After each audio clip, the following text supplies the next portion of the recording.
역사에 대한 왜곡 이 문제가 저로서는 상당히 좀 아파요. 적어도 이제 제가 대학을 다니고 이제 공포 해결이라고 생각을 하고 역사를 공부할 때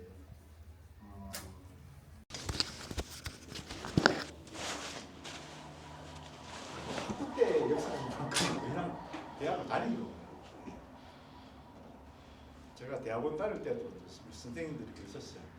석사과정도 그냥 알려고 통과 어려고 박사과정도 로만 네가 그때 인정해줄게 이렇게 이야기를 하셨어요. 근데 석사과정 논문을 쓰면서 저 예천에서 산골짜기로 이렇게 옛 당시에 사회운동, 독립운동 하셨던 분들을 유족분들을 찾으러 이렇게 답사를 갔을 때 그때 이제 그분들을 만나고 나오면서 혼자 산골짜기에서 이렇게 내려오면서 이렇게 했던 게 있는가 하면 이름 없는 그 사람들에 대해서 묘비를 세우는 거. 이게 이제 불교식으로 표현하면 서원을 세우는 거가 있었어요.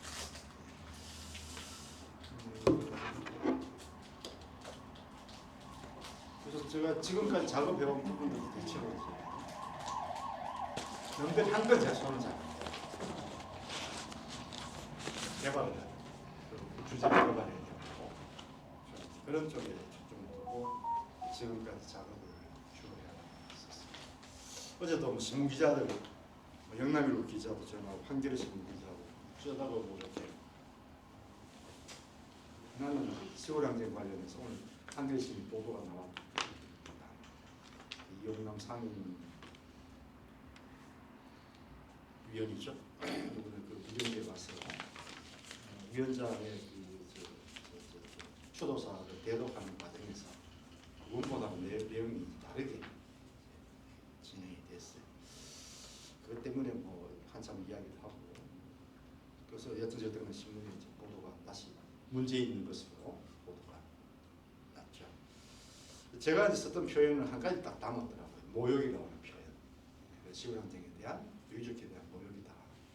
즉 이용남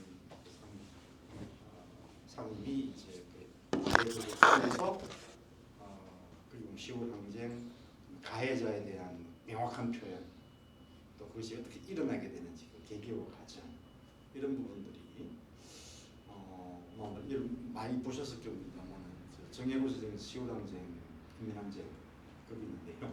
그 쓰여져 있었거든요. 그런데 이제 이용남 씨가 한 거는 일기 진화위의 입장, 시골 사건, 가해자들 누이 드러나지 않고 희생만 있는 거죠. 그런 식으로 이제 좀 진행을 했단 말이죠. 그 이야기들 또 독립운동 관련해서 누가 또 지금 와서 하는데 자기 관심 있다고 그러는데 뭐 제가 써놓은 글이 있었어요. 얼마 전에 밑에 제가 써놨는데 아직 독립운동 같은 우리가 많이 알 것 같지만요. 실제 독립운동 교과서 이외에 있는 내용들을 특히나 지역에서 독립운동 이야기 하자면 거의 발굴입니다. 발굴. 자기 그걸 다시 좀 확장해 보고 싶다 이렇게 작물을 구하는 그런 내용이었는데 그런데 이제 아까 제가 말씀드린 것처럼 오늘도 김문수 씨 국감장에서 발언하는 내용들 참 쓸데없는 논쟁을 하고 앉아있잖아요. 일제시 국정 논쟁을 하고 앉아있는데 당연히 따진다면 형식적으로야 일본 제국제 식민지니까 일본 제국 시민이 당연하겠죠. 근데 그걸 우리가 법적으로나 현실적으로 누가 인정하냐는 거지 이제. 그리고 제가 오늘 하나 갖고 오려고 깜빡했는데 차에 두고 갔는데 얼마 전에 그 다른 강연을 하는 가 중에서 이제 그 이야기 좀 나와가지고 그래서 좀 비난을 하니까 청중들이 몇 사람이 이제 그런 유튜브를 보는 사람인가 봐요. 똑같은 이야기를 하더라고요. 제가 이제 가져온 자료가 이제 어떤 거예요. 1944년에 대구에서 발생했던 무원이라고 하는 비밀결사가 있었어요. 그 비밀결사에 이제 그 연루돼서 이제 재판을 받고 폭도를 치러요. 뭐 우리가 표현하는 독립운동가들이죠. 그 사람이 이제 그분 중에 한 분이 재판 이제 1심 그러니까 지방법원 판결 1심 판결 나면 바로 이제 징역형이면 이제 미결수에서 기결수로 바뀌잖아요. 그때 이제 만든 기록이 있습니다. 명적표로 만드는데 거기 뭐 국적이 나와요. 국적 뭐가 됐을까? 조선인이 1944년이니까 이거 엉뚱한 쓸데없는 논쟁들을 지금 하고 있는 그 이야기를 왜 하는지에 대한 그 의미도 그 사람들이 알고 있는지도 잘 모르겠고 그런 형식적인 이야기들 그런 이야기를 왜 그걸 강조를 하는지 참 상상할 수가 없는 그런 이제 정도가 되어버려 그런 상황이 우리 사회에 이제 그러려고 정부의 요인들이잖아요. 요거 보면 일관되게 가지고 이런 상황이면 심각하죠. 자, 좀 넘어가겠습니다. 이 사진은 이번에 이제 그 위령제 할 때 이제 제가 찍은 사진인데 풍요롭게 산 뒤로 이제 이렇게 흰 용소선 이죠 구름이 저렇게 솟아나는 특이한 사진을 제가 찍게 돼서 더 가슴을 울렁거려 보겠습니다.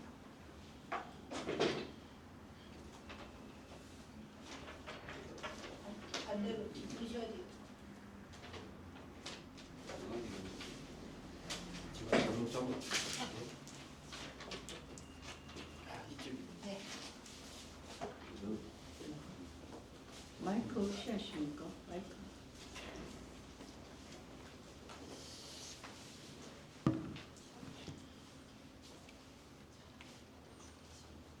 예, 이 내용은 지난번에 저희들이 그 4610 이제 창립 때 하고 이제 회원들 대상으로 이제 한 3회 정도 제가 시우라기 관련 강연을 진행했었습니다. 굉장히 좀 많은 이야기들을 하게 됐는데 그 중에 내용들을 좀 가지고 일부 내용만 조금 바뀌어 있을 뿐이고 사실은 그때 이제 했던 내용들이 주된 것들입니다. 제가 이제 맨 처음에 시우랑쟁이라고 할 때 이렇게 적는 이유가 있습니다. 이게 여기 계신 분들도 시우랑쟁 그러면 뭐 웬만큼은 전문가들이지 않을까 싶은 생각이기도 해요. 그래서 제 강의를 맨 처음에 의뢰받았을 때 좀 정중히 사용하려고 그런 입장도 좀 가져있었거든요. 굳이 다 아는 이야기를 보고 앉았습니다. 그럼 자담회를 하면 반대하면 또 다른 잘 모릅니다. 잘 모릅니다. 제가 이제 왜 이런 말씀을 드리는가 하면 이게 그 시우랑쟁을 이해하는 코드가 대구 사회에서도 대구 사회에서 항쟁이라고 할 때도 성격 규정을 그렇게 할 때에도 이게 코드가 좀 다르거든요. 예를 들면은 지금 우리 최영희 여사님 계신 저기 시우랑쟁 유적회 같은 경우는 주로 이제 민간 희생에 대한 부분 그런 쪽에 이제 역시 방점이 찍힐 수밖에 없잖아요. 근데 여기 계신 이제 우리 민주노총 계신 분들은 아무래도 9월 총파 그쪽에 방점이 찍힙니다. 그럼 저희 같은 입장은 어떻게 될까? 저희 같은 입장은 이제 항쟁에 이제 초점이 잡히거든요. 그렇습니다. 그러니까 코드가 좀 달라요. 이해하는 방식의 코드가. 그다음에 또 하나 이제 제 개인적으로 볼 때 이제 그 일반 우리 지역 사회에서 이 10월을 항쟁으로 성격 규정할 때 또 그렇게 이해할 때 큰 차이점은 뭔가 하면 제 같은 경우는 10월 항쟁을 근대 100년의 중간으로 놓고 보거든요. 중간 허리로 봅니다. 그러니까 10월 항쟁 46년 해방 공간 그쪽으로만 집중하지를 않고 전체 우리 근대 100년 속에서 10월 항쟁의 위치를 잡아들어가는 그런 점에서 상당히 차이가 있어요. 놓고 보면 이제 그 가까이는 우리가 말하는 이제 식민지 시대 혹은 일제 강점기라고 하는 시기. 또 뒤로 가면 지금 현재와 가까워지면 적어도 4.19까지. 그 안에서 10월을 저는 이해하는 방식을 가지고 있습니다. 그런 점에서 뭐 제 나름대로의 뭐랄까 특징이 있다고 볼 수 있겠죠. 그러면서 10월 항쟁으로 딱 들어갔을 때, 좁혀 들어갔을 때, 저 같은 경우는 예를 들면 기아투쟁, 우리 한겨신문도 보시면 아시겠지만 기아투쟁 그걸 아주 강하게 찍어놨어요. 그래서 통화할 때 그 이야기를 안 했는데 하지 말라고 그랬는데 그걸 그렇게 찍어냈는데 제가 왜 이제 이렇게 가까이 했던 근대 100년 속에서 중간 허리로 보는가? 그럼 그때 우리가 가져야 될 역사적 과제라고 하는 게 있거든. 각 시기마다 과제가 있잖아요. 민주노총도 마찬가지로 70년대 같은 많이 노동운동 한다면 어디서 방점을 찍어야 되고 2000년 이렇게 들어와서는 어디서 방점을 찍어야 되고 일종의 이제 뭐 전술을 하더라도 변화될 수밖에 없는 거잖아요. 기아투쟁에 만약에 초점을 두고 이게 해들어가면 그걸 그 끝은 뭐로 가야 되는지 탈출구는 어디로 잡아야 되는 건지 한번 생각해 보세요. 그 끝과 탈출구 일으킨 사람들이 어디로 이제 탈출구를 만들어내야 되잖아요. 어디로 잡아야 될까?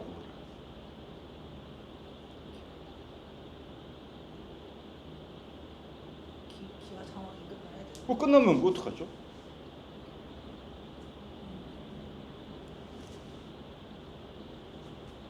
그건 그냥 우리가 말할 때 그냥 식량 그 미군정에 대해서 식량 정책을 개혁하라면 끝나는 문제죠.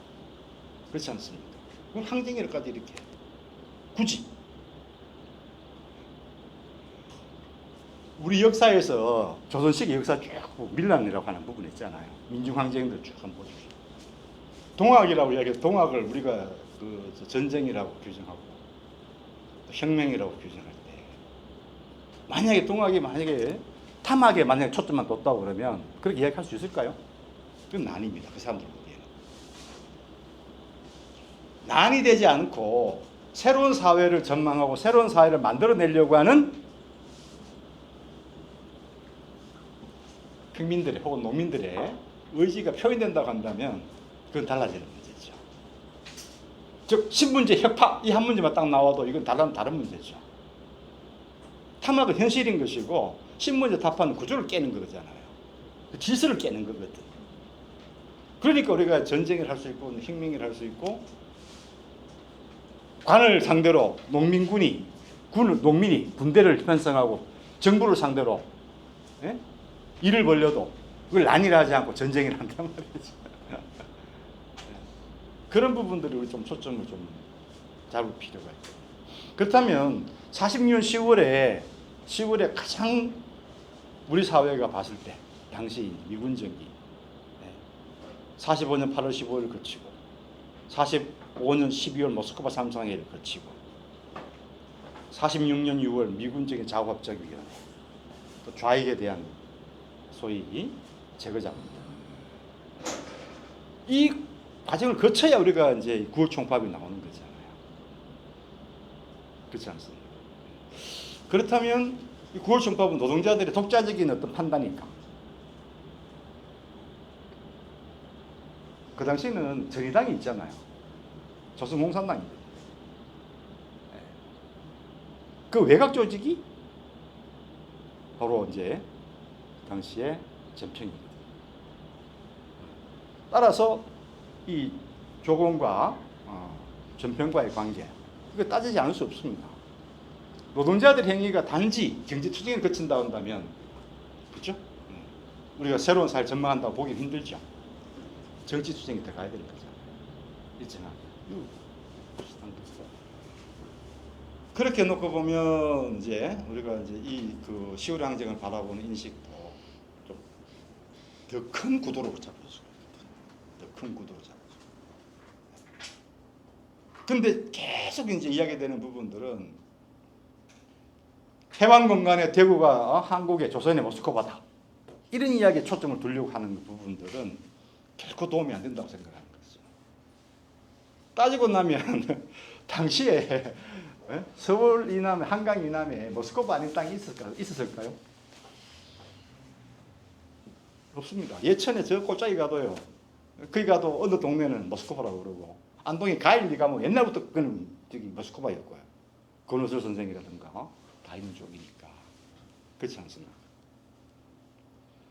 모스크바 어떤 공간이 그 당시 38 이남에 더 많을 때, 더 확산이 되어 있을 때, 공통분모를 가질 때 개혁이 이루어지는 거잖아요. 그 당시로서는. 왜? 미군정의 정책이라고 하는 것은 일제하에 조선의 민중들이, 한국의 민중들이 바라던 그런 세상과는 대치되는 사회였거든요. 그럼 그걸 깨어나가야 되는 부분이잖아요. 미군정에 대한 인식, 정확한 과학적 인식, 이런 부분도 있어야 되는 거고. 그죠? 근데 그거를 기하투쟁만 갖고 들어가면 너무 작은 거잖아요. 예? 우리 저쪽에 봤을 때는 뭐 정책이라고 하는 사회 문제라고 하는 사회 현상이라고 하는 생존과 관련된 문제 중에서 그게 완벽하게 다 이루어지면 유토피아잖아요. 물론 제가 말씀드린 이게 단순하다는 의미는 아니지만 물론 이 문제는 나중에 어디까지 가야 되는가 하면 농민들의 문제가 나와야 되거든요. 기하투쟁의 문제가 아니라 농민들 입장에서는 토지개혁 이야기가 나와야 되는 거예요. 그렇잖아요. 토지개혁은 단순히 소작제의 개편이 아니라 조정이 아니라 토지 문제의 농민적 입장으로서의 해결 문제가 나와야 되는 거죠. 그렇지 않습니까? 이런 문제가 기하투쟁과 연결되지 않는다면 이것이 연결되지 않은 상태에서 만약에 명전처럼 나타나는 현상 중에 그냥 이게 그 일종의 감정의 폭발 이렇게만 나간다고 한다면 아까 말씀드린 것처럼 그 끝과 탈출구는 어디를 잡아야 될까? 많은 고민이 이제 필요한 부분들이 있을 수 있거든요. 그래서 제가 보는 이야기를 하는 거는 이제 이런 거죠. 제가 여기 앞에 보면 해방 후 근대 민주국가 수립 과정에서 발생한 사건 이렇게 이제 정리를 들어가는 거거든요. 왜냐하면 해방 공간에서 우리 민족이 가져야 될 남한이든 북한이든 동시에 갖는 것은 뭔가 하면 새로운 국가거든요. 우리가 이제 일제하에 독립운동도 요즘 막 독립운동에 저희가 대학원 다니고 석사과정 다니고 박사과정 다닐 때는 독립운동이라고 논문 제목을 잡으면 같이 술도 안 먹었어요.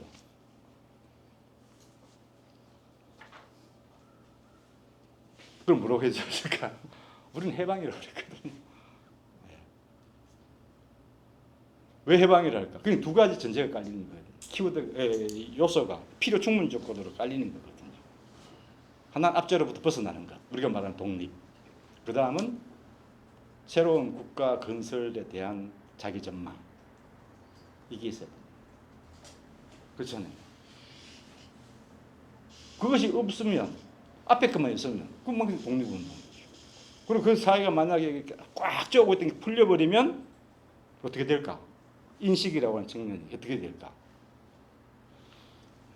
원자가 튀듯이 막 튀어버리는 거예요. 우로 가기도 하고 일부는 잘 올 수도 있고. 그런데 신사의 건설이라고 하는 부분이 딱 나오게 되면 그러면 당시 세계의 질서를 딱 보고 우리 한국이 나아가야 될 또 구축해야 될 실현해야 될 사회는 어떤 사회여야 될까? 그 모델을 찾을 거 아닙니까? 그렇잖아요.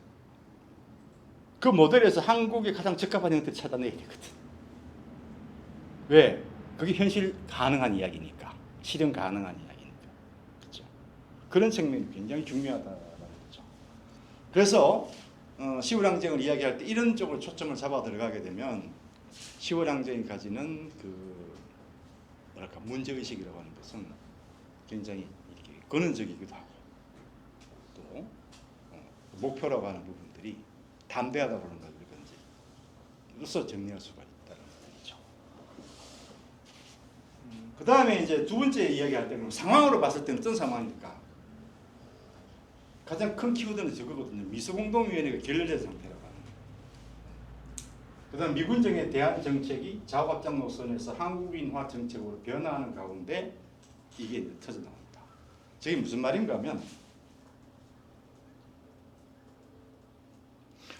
우리가 참 일제하에 독립운동을 참 뭐랄까 한반도뿐만 아니라 한국인이 존재하는 모든 지역에서 일어나요. 그런 의미에서 우리 독립운동을 높게 평가하게 되는데,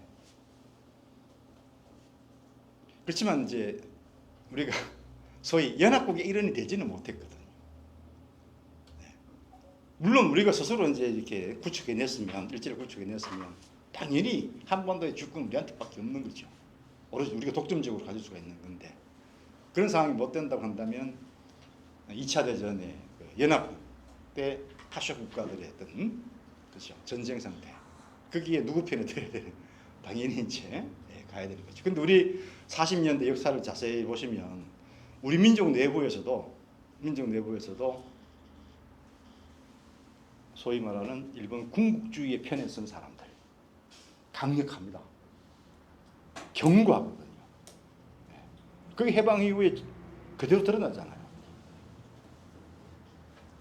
그럼 오히려 독립전선이라 보십시오. 독립전선 그러면 국내에서 40년 독립운동이 몇 개 있었을까? 혹시 기억나시는 거 있으실까요? 네? 아니, 소위 말하는 태평양 전쟁식.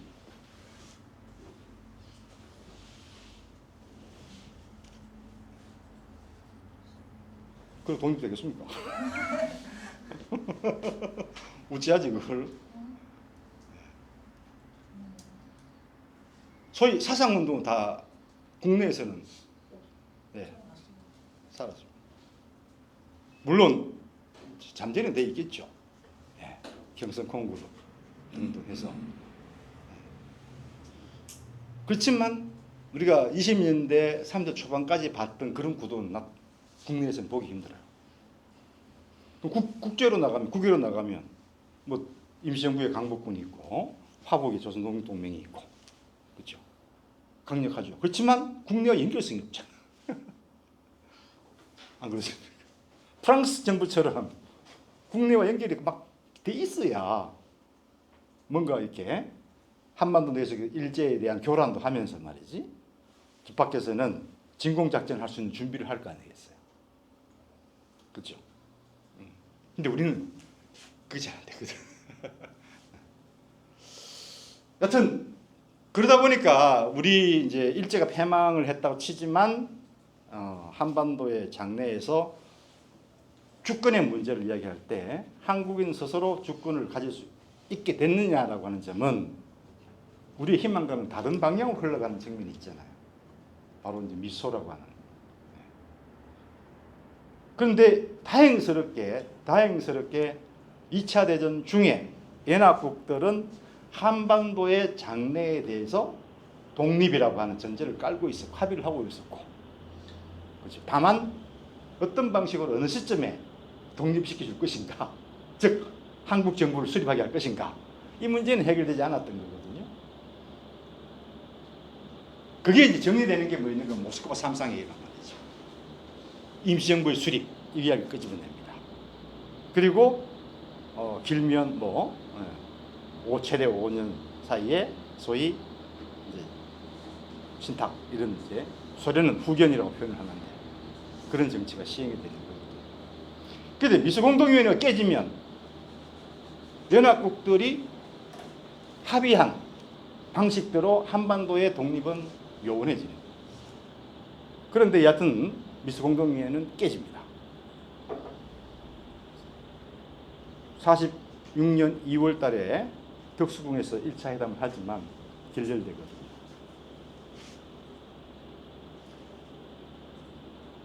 그러면 당시에 이제 모스크바 3상회의를 지지하는 좌익 쪽의 입장에서 봤을 때 요구가 뭘까? 어떤 구호가 나올까? 미수공의의 재개가 됩니다. 그게 나오지 않으면 국제사회와 국내사회에 연결해서 이렇게 만들어지는 새로운 사회 구성이라고 하는 게 쉽지 않다는 걸 알게 되거든요. 그리고 이제 유럽에서 아시다시피 전후 질서를 정리하는 가운데서 소위 콜드워가 생긴다. 그러면 그게 아시아로 오지 않겠어요?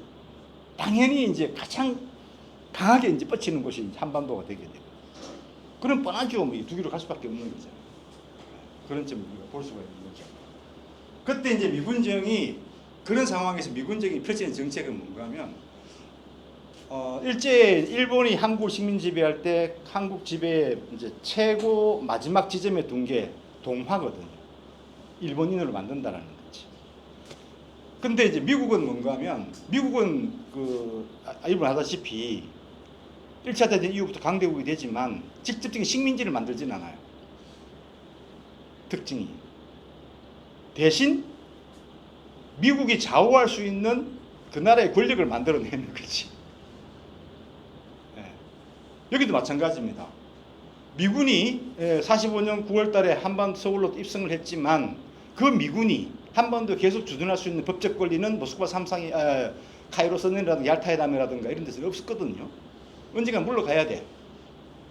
다시 얘기해서 일시적인 주둔, 점령, 그건 일본군이 무장해제 때문이거든요. 그럼 모스크바 삼상에 따른 이제 미소공동이 열리면 그걸 어떻게 잘 진행할 수 있는 방식으로 가야 되는 건데, 그러면서도 자들의 입장에서는 소련과는 적과의 동침이고 적과의 동침에서 꿈이 깨면 현실을 바라볼 때 남한 내에서 3.8 이남 내에서는 적어도 미국적인 정부의 수립이라고 하는 것이 과제로 떠올 수밖에 없습니다. 그렇죠? 그래서 나오게 되는 게 자오합작로선 46년 6월 달에 뭔가 하면 좌우를 연합시켜서 이제 미군정이 원활하게 통치할 수 있는 그걸 만들어내는 방식이었는데, 그것의 가장 구체적인 방식은 극좌도 빼내고 극우도 빼내는 겁니다. 그러니까 예를 들면 그래서 여운형 이게 등장하는 거죠. 그런데 이것도 아시다시피 잘 안 되거든. 그러니까 아주 강력한 힘을 가진 건 극좌고 극우거든요. 자신들이 보기에는 조공이고 한민당이고 이승만이다 말이지. 이걸 깰 수 있는 구도, 다르게 나갈 수 있는 게 이제 뭐냐면 한국인들이 아니라 직접 이제 자신들이 만들어내는 방식으로 한국인의 권력을 이제 국성을 하게 될 때 나오게 되는 게 과도입법 이후는 46년 2월이고 46년 6월이고 그 다음에 나오게 되는 게 이제 뭐죠? 그게 과도입법 이후는 47년 6월달에 그렇게 가는 구도를 잡게 되는 그 과정 속에 이제 여기에 나오게 되는 겁니다. 다시 해서 좌우합 미소공동위원회가 이제 결렬되고 미국의 의도대로 남한 사회 내에서 친서방적인 친미국적인 질서를 어떻게 구현해낼 것인가 하는 그 지점이 나옵니다. 그 지점 중 하나가 아시다시피 이제 아까 말씀드린 것처럼 좌익 수뇌부에 대한 대대적인 근거 작전이죠. 정판사, 위판사, 이진수 집회 사건을 계기로 박헌영 잡아들이려고 하고 그쯤은 다 넘어가고 그렇죠. 그런 상황들이 계속해서 벌어지는 그 부분들이고, 그 다음에 이제 또 하나는 제가 우리가 많이 이야기하는 부분이죠. 미군정의 정책은 기본적으로 처음에는 현상 유지 정책입니다. 그냥 그대로 있어. 이게 이제 자신의 입장인 거죠. 왜? 일제가 조선인을 통치할 때 가장 효율적으로 다 통치했다고 보는 거거든요. 근데 자신들이 직접 와서 식민지처럼 이렇게 통치를 할 수 있는 그런 상황과 그 규모가 만들어지지 않을 때 그 방식을 그대로 끌고 오는 거예요. 다시 얘기해서 일제를 빼내고 그 자리에 자신이 올라가는 거죠. 일어 대신 영어 들어가고 이렇게 생각하시면 됩니다. 근데 이게 아까 말씀드린 것처럼 일제 시기를 경험했던 한국인 입장에서는 받아들이기 어려운 그런 세력들이 다수 존재한다라는 거예요. 그런 점에서 이렇게 먼저 좀 정리를 하고 말이 좀 길어져 버리네요. 그 다음에 여기 보면 이게 이제 여기 URL 하나 걸려 있잖아요. 요 URL은 아마 우리가 요즘 건대 골목이라고 대구에서 굉장히 유행을 하는데, 거기에 대구 일제 시기 그 해방 이전에 사진 자료라든가 또 일본 입장에서 만들어진 자료를 가장 많이 갖고 있는 중에 이제 블로그예요. 근데 거기에 이제 제가 저희 시민 모임이 만들어지고 난 다음에 이거 준비할 때 인터넷에 그냥 검색을 한번 해보니까 이런 게 또 오더라고요. 그래서 캡처하면 딴 건데, 여기 보시면 이게 이렇게 써놨잖아요. 근데 이게 좀 제가 쓴 글이거든요. 이게. 근데 이걸 이제 던져놓고 하는 말이 뭔가 하면 이건 잘못됐다는 거지. 폭동이다. 2020년, 20년 이 단계에서 지금 이런 이야기들이 되고 사회에서 여전히 얼마 전에 이제 제가 같이 그 성균관대학에서 학위를 했는데 저희가 만나는 그 선후배들이 놓고 보면 연구자 그룹에서는 소위 이제 좌파 그룹들입니다. 우리 답사를 가도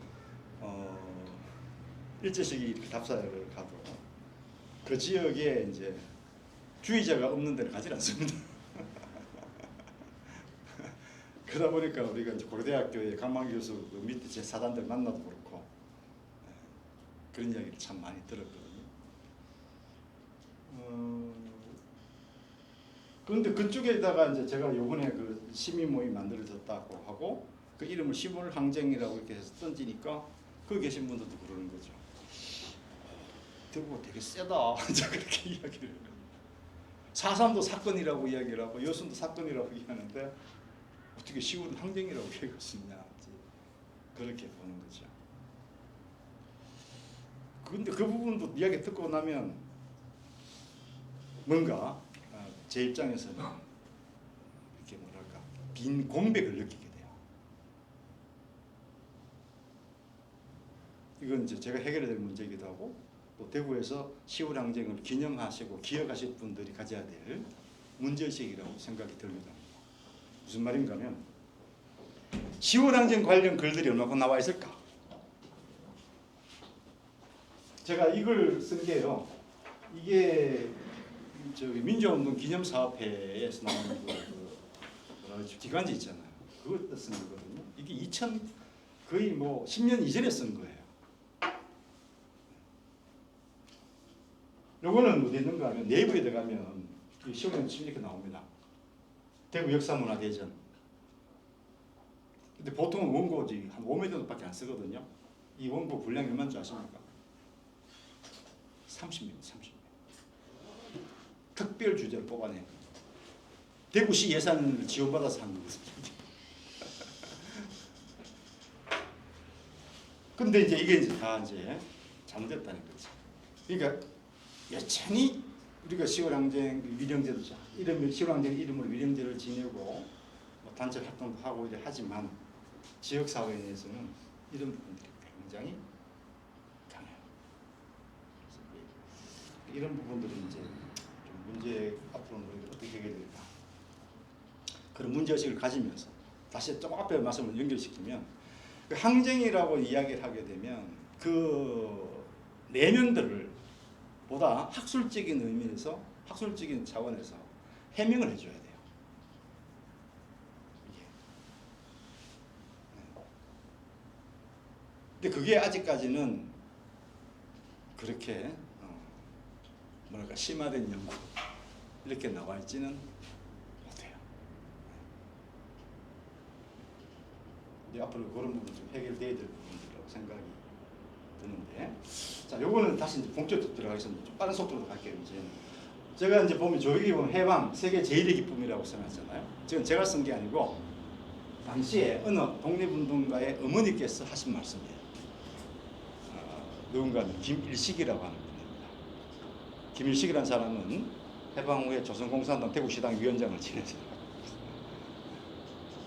시골항쟁으로 인해서 특별재판, 즉 군사재판을 받고 어딘가 이렇게 옥고를 겪고 했겠지만 그 이후에 재판 이후의 행적이 현재로서는 드러나지 않는 거예요. 근데 그 집안은 제가 되게 좋아하는 게 제 이름하고도 비슷하잖아요. 김일식, 김일수. 아버지가 김영우 씨, 그 할아버지가 김진만, 그 다음에 작은 할아버지가 김진우.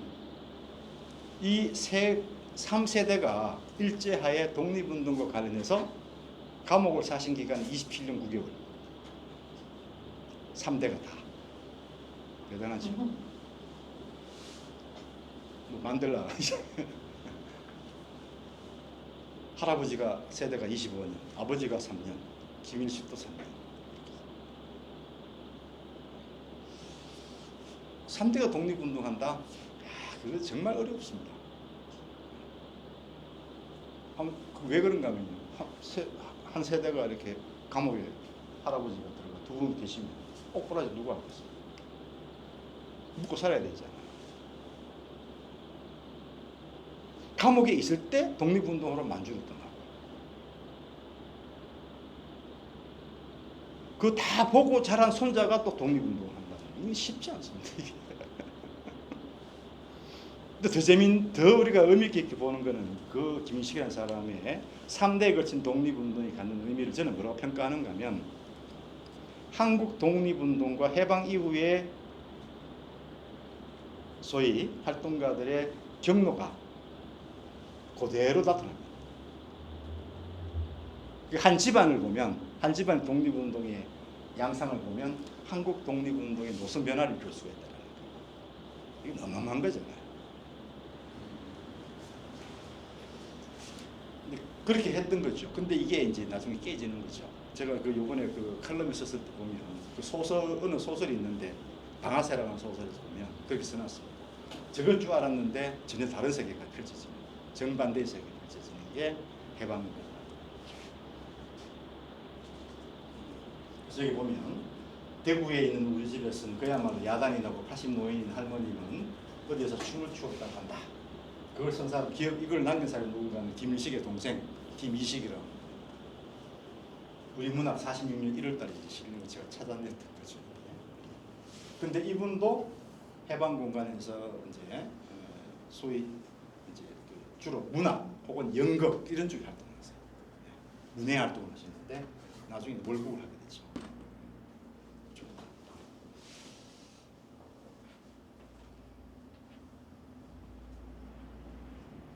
근데 이게 이제 요 밑에 내용을 좀 보시면 패전을 획기로웠으니 꼭 내지로 돌아가야만 합니까?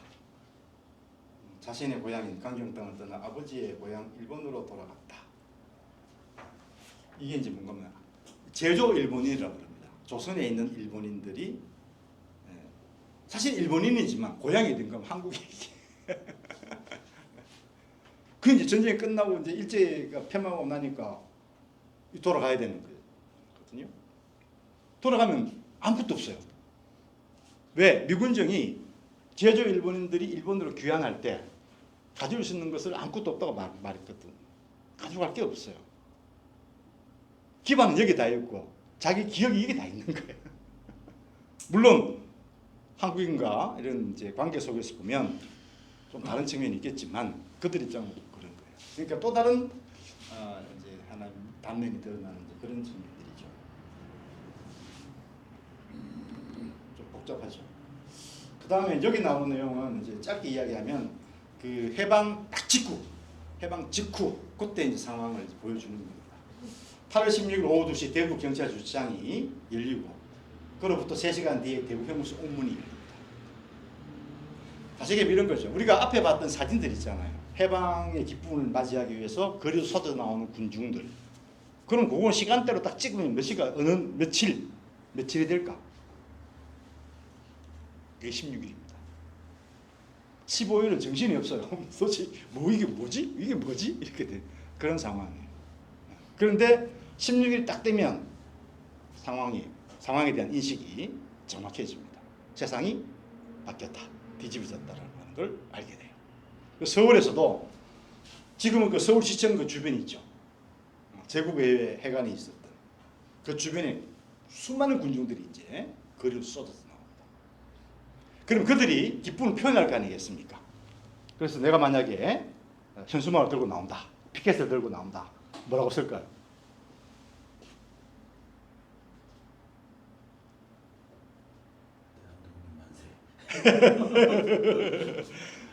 그 힌트 답을 얻기 위해서 부자로 줄입니다. 해방. 네, 해방. 또 한쪽에서는 광복. 그 사진을 보시면 두 개가 동시에 나옵니다. 그런데 아마 그 쓰고 온 사람들의 심리 인식 상태를 파고 들어가면 세계를 보는 눈은 아마 달랐을 거예요. 다를 겁니다. 해방이라고 보는 거하고 광복이라고 보는 거하고, 즉 광복이라고 하기에도 아까 말씀드린 것처럼 신사의 건설에 대한 전망은 없거든요. 그래서 광복이라는 표현을 잘 안 쓰려고 하죠. 해방절 그런 표현을 씁니다. 그래서 그게 어떻게 드러나는가 하면요, 45년 8월 15일 우리가 이제 해방이 되잖아요. 그러면 46년 3월 1일이 되면 어떻게 될까 한번 생각해 보십시오. 3.1절 어떻게 운영이 될까? 여기 조직 잘 하시잖아요. 46년 3월 1일 날 3.1절을 치른단 말이죠. 이때 3.1절은 이제 어찌 보면 3.1 기념식으로는 최초잖아요. 그렇죠? 이 의미를 어떻게 부여할 건지. 그럼 행사를 치르면 퍼포먼스를 해야 될 거 아니겠습니까? 이 퍼포먼스는 뭘 할까? 새로운 정부. 새로운 정부요. 이때는 이제 46년 2월 달이니 2월 지나니까 아까 말씀하신 것처럼 방금 말씀하신 것처럼 모스크바 이제 그 다른 미스 공동위원회 관련, 그죠? 말씀하신 대로 그런 게 나오겠죠. 근데 퍼포먼스는 이제 뭐로 나타날까? 가장 이제 그 당시 사람들이 보고 싶어하는 것들, 아니면 가장 우선한 과제가 등장하겠죠.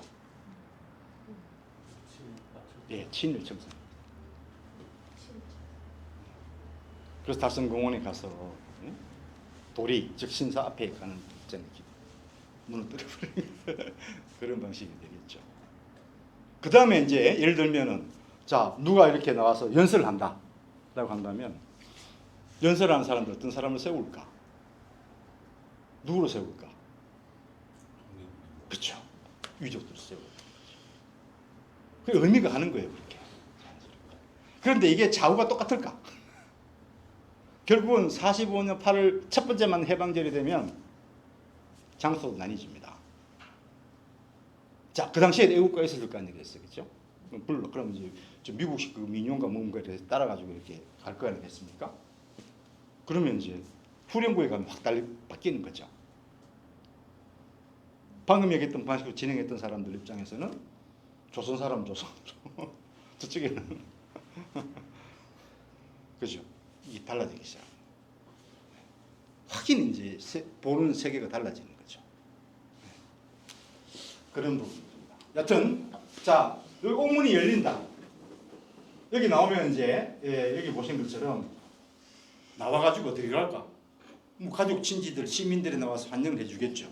그렇죠? 또 동지를 맞는 사람들도 꽤 있을 테고. 여기 보면 저녁에 다리 부분입니다. 반월당에서 가도 환영식이 열리고, 그 다음에 저녁에 제1예배당에서 추록동지 환영회가 열립니다. 자, 여기 이제 한글 법부죠. 대구의 한글 법부.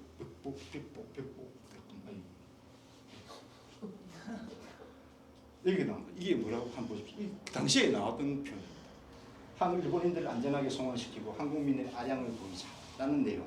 일본의 재산 함부로 매매하지 말자. 굉장히 중요한 문제입니다, 사실. 동학농민군이 농민군들한테 던지는 그 규칙을 주잖아요. 민간들 손대지 마. 네? 이렇게 다시 얘기해서 타켓, 목표를 정확히 설정을 하는 거죠. 그래야 폭동이 안 되는 거거든.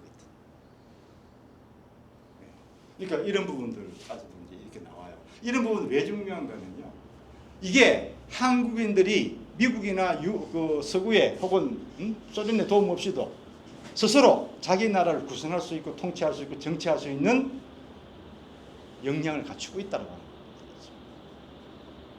굉장히 중요한 거죠, 사실. 그러면서 대구 시부의 해방 기념가가 나오게 되죠. 어떤 뭐 이런 이야기들이 이제 해방에 대한 기쁨에 대한 이야기들, 그런 상황들이 그 당시 표현을 감격이 폭발해 종일 울었다. 너무 반가워 춤추던 날. 탄광에서 만세를 고청했다. 그날은 모두 우리말뿐이었다. 애국가만 불렀어요. 일상에서 이제 해방을 부르는 거죠. 이런 이제 인식이 폭넓게 존재할 때 새로운 사회로 갈 수 있는 그런 기반들이 단단하게 굳어져요. 그러니까 이게 왜 중요한가 하면 일제 통치라고 하는 그 기간이 35년, 6년이니 뭐 이런 거 따지는데 놓고 보면 40년이거든요. 그 기간 동안에 그 긴 세월을 일본의 식민 지배를 받았던 한국 민족이 해방되는 바로 그날, 그 다음 날 일상적으로 썼던 것처럼 한글을 쓴다면 한말을 한국말 쓰고 한글을 쓴다고 하는 거 이거 대단한 겁니다. 바꾸도 안 있는 게 아니라 정말 중요한 거죠. 아시다시피 지금 40년대에 나온 일부 가령 대구고보, 대구사범학교 거기서 내는 공식적인 학회지 그 세부들 나오잖아요. 다 일본어로 돼 있잖아요. 일본에 갔던 징병을 가거나 이렇게 갔던 분들은 고국에 돌아오면 오래 일본에 살면요 노래를 불러. 70년대, 80년대 노래방과 노래 불러도 그때 그 일본 노래를 불러. 왜? 그들이 문화가 그렇게 형성이 된 거죠. 그런데 여기 보시면 이런 부분들은 이제 그렇게 해서 중요하다라는 생각이 들고, 그 다음에 이제 좀 건너뛰어서 얘기할 수 있는 부분은 뭐냐면요. 서울에서 46년 6월달에 자우갑자위원회가 만들어질 때 대구에서 아마 많이 들어보셨을 겁니다. 대구 공동위원회라고 만들어지거든요. 이제 미군정이 이제 주도를 합니다. 그런데 서울의 자우합작과 대구의 공동위원회가 취지는 비슷해 보이나 유사해 보이나 구성 자체는 상당한 차이가 있어요. 아까 말씀드린 것처럼 극자와 극우를 배제시킨 게 자우합작입니다. 그런데 대구에서는 조선공산당, 한민당, 신민당 또 하나 더 뭐였죠? 그렇게 좌, 둘, 우, 둘 이렇게 들어가요. 극자 포함. 그들이 보는 극자입니다. 포함입니다. 이 점은 그 이런 거 가지고 아직 연구가 잘 안 돼 있어요. 이걸 어떻게 봐야 되는 건지. 그런지. 그 다음에 또 하나 이제 계속 이야기하는 것 중에 하나는 이것도 이름이 바뀝니다. 이름이 바뀌는 게 아니라 대구 공동위원회 부르기도 하고 대구 지방회라고 부르기도 하고 대구 자우합작 촉순이라고 부르기도 하고 다양한 네이밍을 가지고 있어요. 근데 제가 이제 왜 이걸 강조를 이게 좀 더 설명드리려고 하는가 하면 총파업이 전개되던 그 순간 그때도 서울과 달리 서울에는 자우합작이 깨졌거든요. 그런데 대구에서 작동이 돼요. 그렇게 조선공산당에서 예를 들어서 이제 9월 태제가 8월 태제죠. 8월 태제가 나오고 9월 총파업으로 가는 그 순간에도 그건 무슨가 하면 이제 우익과는 같이 안 간다는 이야기거든요. 또 미군정에 대해서도 이제는 뭐 진보적 민주주의 이런 게 아니라는 겁니다. 점령군으로 보는 거거든요. 9월 총파업이라는 자체는 8월 태제 자체는 그런 성격을 지니고 있습니다. 이슬람식으로 표현하면 이제 뭐 눈에는 눈, 이에는 이 방식으로 가는 거거든요. 한번 보자. 뭐. 끝까지 가자 이야기를 하는 거거든요. 그런데 대구에서는 그대로 가요. 이거를 놓고 보면 이제 당시에 그 정치적인 어떤 그 흐름에서 뭔가 좀 차이가 나는 거죠. 이런 거. 또 다르게 표현하면 중앙이 지방을 강력하게 통제 못하고 있다는 이야기도 할 수도 있죠.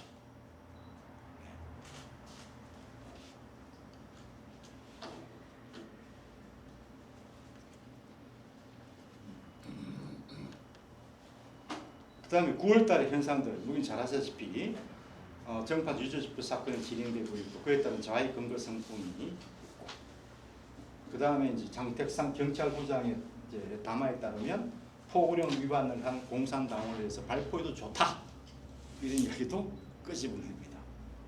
공포 분위기가 이제 만들어지는 거죠. 그게 9월.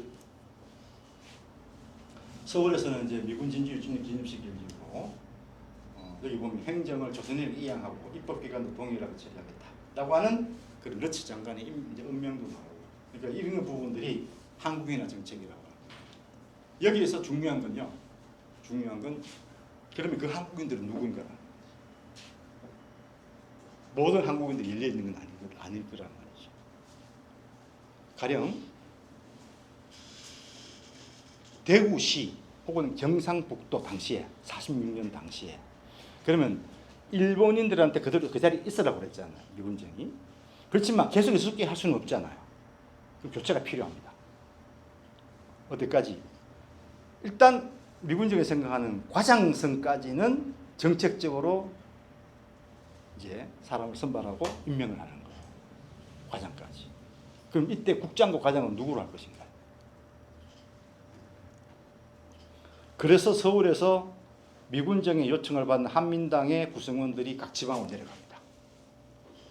대구에서 두 사람이 내려갑니다. 대구 출신이죠. 서상일과 최윤동이라고 하는 분입니다. 아마 최윤동이라는 분 이름 들어보셨을까요? 선생님 잘 아시겠죠. 나 아들 되시는 분이 최세창 옛날 국방부 장관이었던 그 사람이 살던 집이 어딘지 아세요? 희한합니다. 대구 역사도 알고 보면 재밌는 구석이 많습니다. 서병조가 살고 있던, 그러니까 서상돈이 살고 있던 집, 그 집을 일정하게 살기도 합니다. 주소가 같이 나와요. 그러니까 주인이 바뀐 거죠.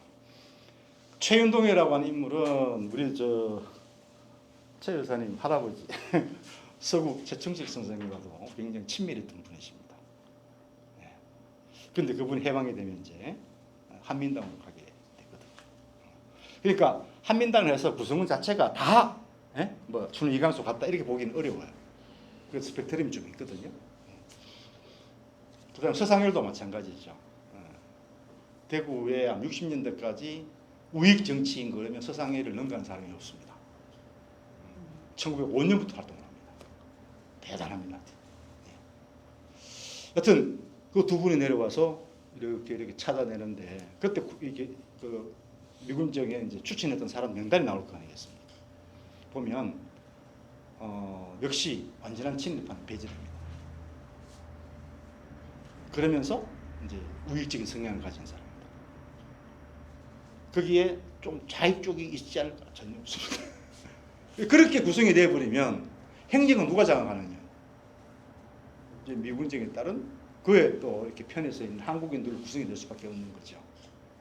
그러면 이제 우리는 뭐가 돼요? 일반 그 당시에 이제 흔히 개혁을 요구하는 좌파 입장에서 어떻게 될까? 시민단체가 되는 거죠. 그러면 이제 관계라고 하는 게 완전 새롭게 설정이 되어버려요. 그런 상황입니다. 그래서 46년 6월 그때쯤 되면 조선공산당 시당위원장 김일식이 정세 판단을 어떻게 하는가 하면 분위기로 봤을 때는 자신들이 대구 사회를 압도하고 있다고 생각을 하겠죠. 근데 실질적으로 보면 내밀 한 그룹 안으로 들어가게 되면 구도가 바뀌고 있다는 걸 알게 됩니다. 자신이 그렇게 써요. 그러면 우리가 왜 총파업이라든가 항쟁이라든가 이런 쪽으로 가게 되는지에 대한 그런 부분들도 한 단서를 찾을 수는 있습니다. 물론 그게 100% 다라고 할 수는 없지만 하나의 분위기, 원리 작동할 수 있는 그런 부분이 있을 수가 있죠. 그 다음에 또 보면 재밌는 게 있죠. 식량 수집의 불응자와 비밀매매 매점도 엄벌한다. 소위 말하는 이제 공출을 반대하는 쓴다. 또 이게 독점하고 있는 사람들, 매점 매서 가는 사람들 친다 이야기거든요. 그 실제 대구에서 이제 요거 매점 매서 때문에 걸려 들어간 사람이 한 사람이 있습니다. 대표적인 사람. 많은 사람이 있겠지만 딱 한 사람만 예를 들면 서우순이라고 하는 사람. 서우순. 이 서우순이라는 사람은 굉장히 유명한 대구의 지주거든요. 진골목에 이제 본집이고 그 후손들이 옛날에 그 동네에 계속 그 지금도 그 앞내판 보면 뭐 써놨을 때가 있을 겁니다. 20년대부터 우리가 관계 많이 하는 가창골에 상당한 토지 농지를 가지고 있었던 지주입니다.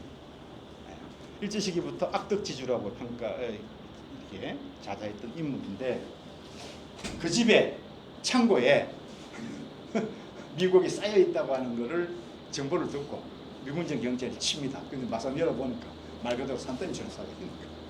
밖에서는 기아투쟁이 벌어지고 있는데 그 집에는 그렇게 되는 거지. 그러니까 한국인들의 입장에서도 이 처지들이 상당히 다르다라는 그런 부분을 보여주고 그게 항쟁을 가게 되면 군중들이 누구를 목표로 삼을까? 그게 이제 보이는 거죠. 자, 뭐 이 부분들은 조금 넘길게요. 이건 이제 우리가 많이 듣던 부분들이어서. 우선 여기 이제 민주노총이니까 이게 와서 보면, 그러면 이제 우리가 그 전평의 투쟁, 9월 총파 이럴 때 그 당시에 현재적인 어떤 상황을 좀 파악할 필요가 있다는 이야기거든요. 보면 이게 그 46년 11월 293개소의 공장이 있었다. 기업이 있었다. 대구에. 근데 44년 해방 1년 전에는 446개가 있었어요. 그러면 해방되고 난 이후에 작동되는 공장은 줄어든 거죠. 전국이 다 그렇습니다. 이게 이제 왜 이럴까? 원인은 뭘까? 일제하에 공업은 일본인 주도로 이루어졌기 때문에 그 주체가 일정에 빠져나가고 나면 작동이 안 되는 거거든. 그런데 감소율이 어떻게 될까? 34%입니다. 이거를 남선 전체 가져놓으면 어떻게 될까? 남선 전체는 44%. 그렇다면 대구는 전국적 비율에 비추어서 감소율이 상대적으로 낮다. 그러니까 기업의 존재가 서울에 비해서 더만 잔존하고 있다, 작동하고 있다라고 하는 걸 보여줍니다. 남선이 뭡니까? 예? 남선 표기라는 거. 남선이라고 하는 거는 이제 38 이남. 아, 그 다음에 노동자 감소율도 대구는 44%, 경북은 58%, 남선 전체로 보면 59%. 그럼 대구만 놓고 보면 마찬가지로 노동자 감소율은 전국 평균보다는 덜하다. 서울만 보면 기업체 감소가 52%, 노동자 감소가 47%. 그러니까 영등포지대를 생각해 보시면 멈춘 공장들이 많다는 얘기죠. 그렇다면 대구 기업 특징은 요걸 가지고 통계를 가지고 정리하면 이렇게 나오겠죠. 해방 후 기업 정비 및 기업 소개, 기업 없애버립니다. 대대적이지 않았다. 그 원인은 뭘까? 전세 체제기 이후 M블록 생필품 작업 정책이 시행됐을 때 대구에서는 섬유공업에 여전히 온전하고 있었다. 그래서 우리가 말하는 대구가 섬유공업 도시라고 할 수 있는 거죠. 그런 기반이 이렇게 된다는 거고요. 그다음 43년도에 군제, 군시공업, 군시공장, 조선방직 이런 것들이 세워지거든요. 그러니까 이런 전시공업화의 영향이 해방 이후 일정하게 남는다는 거예요. 그래서 여하튼 그냥 기업 혹은 공장이라고 하는 고만 보고 나오면 대구는 상대적으로 뭐랄까 이게 감소율 이거는 다른 지역에 비해서 조금 낮다. 온전한 부분이 상대적으로 많다. 이렇게 얘기할 수 있는 거죠. 이게 뭘 이야기할까? 이게 노동자들의 강구함으로 연결될 수 있는 부분들이 생겨나는 거죠. 자, 그 다음 맨 밑에 한번 보실래요? 여기 보시면 이게 이제 전국적인 상황인데요. 가령 전라도에서 우리가 뭐 호남 지역이잖아요, 그렇죠? 호남 지역에서 시구랑쟁은 어떻게 일어났을까요? 아니면 충청도는? 서울은? 시구랑쟁의 호남 사례, 시구랑쟁의 서울 사례. 누가 이야기하던가요?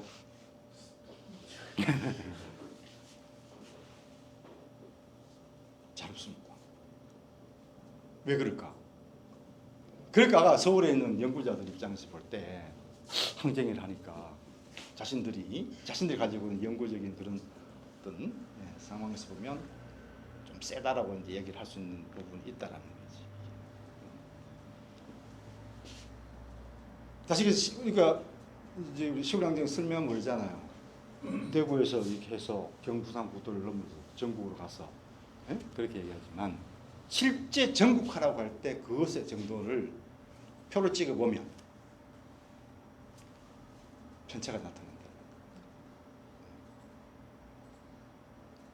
이게 이제 객관하잖아요, 사실은. 그런 부분들이 좀 필요한 부분들이죠. 그런데 이거 요 분석은 이제 정혜구 선생이 일단 현재까지는 가장 잘했던 것 같아요. 그거 놓고 보면 10월 항쟁이 이제 많이 강하게 일어났던 지역들의 특징은 소위 말하는 뭐랄까요? 여기 나온 것처럼 대파, 그러니까 우리가 말하는 이제 박헌영 계열 이쪽이 강한 쪽입니다.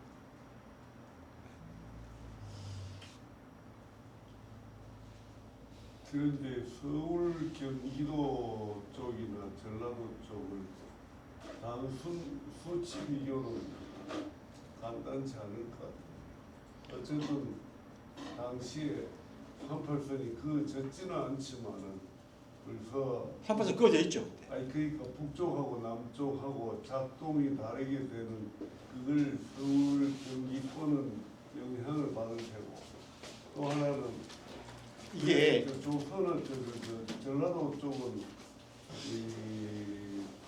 제가 요새 암태도를 읽고 있지만 드시고 또 상당히 강하게 작동하고 있기 때문에 전라도 쪽은 나주나 이런 데서 벌써 곡물 관리 자체 관리 능력을 좀 갖고 있었어요. 근데 이게 합천에 얼마 전에 갔지만 합천의 그 피폭자들 말이죠. 이게 묘하게 경상 합천 중심으로 해서 사람들이 많이 일본으로 건너가거든요.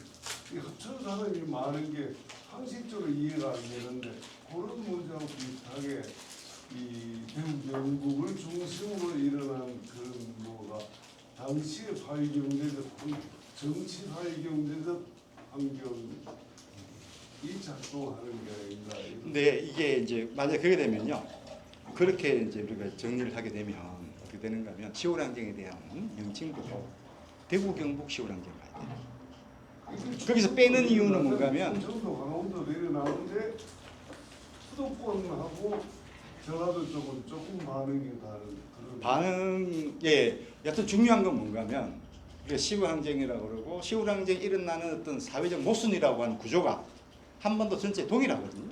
물론 그렇죠. 그러면 여기 한쪽에서 얼음이 깨지면 한쪽이 깨지면 그 다 깨져요. 얼음이 바뀌는 거잖아요. 한쪽만 깨지면 그냥 그걸로 끝나는 거죠. 그러니까 10월 항쟁이 만약에 대구에서 발생해서 다시 그래서 트리거라고 그러잖아요. 트리거 대구였고 그 폭발하는 지점들이 전국화되어질 때 미군정이 바뀔 거 아니겠습니까? 만약에 대구에서 하자 이렇게 하면 이거 뒷감당 누가 합니까? 그 많은 사람 희생에 당하고 그 조직이 다 깨지는데 그걸 왜 하죠? 묘하게 대구 경북 사람들이 지금 뭐 박헌여인이 박상인이 등등 아까 이 말씀하신 이게 서울 쪽하고 한국 전체 시키면 노동운동이랄까 자유운동이랄까 상당히 좀 맥락이 이 대구 경북이 긴밀하게 작동하는 그런 또 느껴지는. 그렇죠. 그래서 제가 이제 말씀이 이제 뭔가 하면 대구 경북에서 그렇기 때문에 이게 일어난다라고 말씀을 드리고 정예부 선생님도 그렇게 하겠다는 말씀을 드리고 그럼 서울 이제 덜 나타났다든가 하는 거는 이제 설명을 한 드리려고 하는 부분입니다.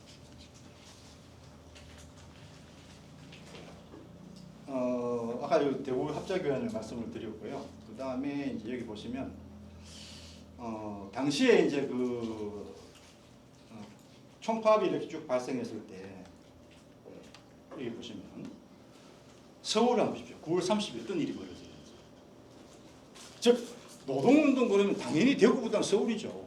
안 그렇겠습니까? 영등포가 있는데 공장의 규모도 다르고요.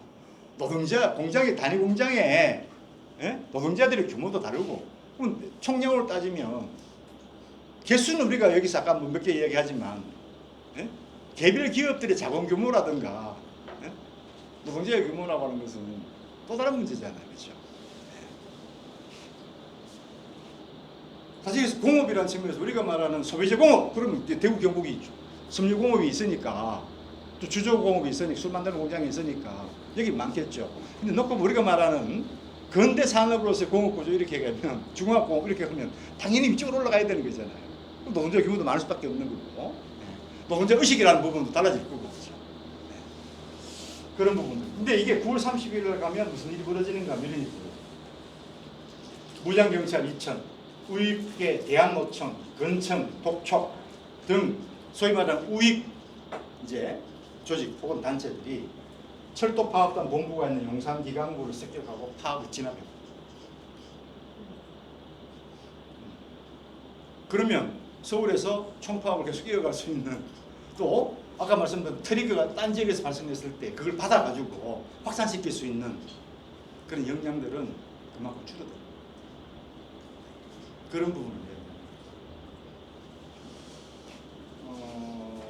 그래서 그런데 대구에서는 아까 말씀드린 것처럼 일단 상대적으로 공장이라든가 노동자들 또 여기 설명 빠졌습니다만은 좌익의 대중에 대한 장악력 또 대중들의 의식 이런 부분들이 상대적으로 잘 온전히 되어 있다는 거죠. 그런 부분들이 이제 파업에서 총파업으로 넘어갈 수 있는 그런 이제 전환 포인트가 되지 않을까 그 점을 이제 말씀을 드립니다.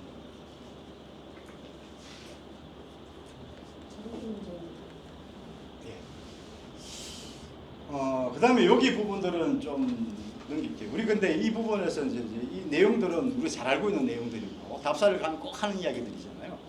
근데 핵심은 그런 부분들이에요. 아직도 우리 풀리지 않는 풀어야 될 부분이 있다고 한다면 풀리지 않다기보다는 풀어야 될 게 있다고 한다면 자 10월 1일 날 저녁 무렵 대구역에서 미군정 경찰이 발포함으로써 사망자가 발생했다.